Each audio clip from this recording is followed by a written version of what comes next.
untuk kita majukan negara, kita perlu sayang kepada negara, merasa patriotik, kerana ini negara kita.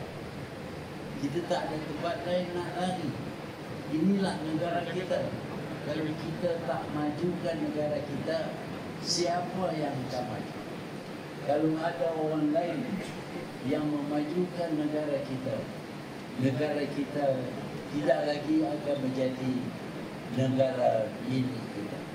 Kalau kemajuannya dilakukan oleh pihak lain. Sebab itu rakyat Malaysia mesti berusaha mengeluarkan titik peluh, keringat, supaya mereka lah yang membangunkan Malaysia ini, dan mereka lah yang akan terus memiliki negara bertuah.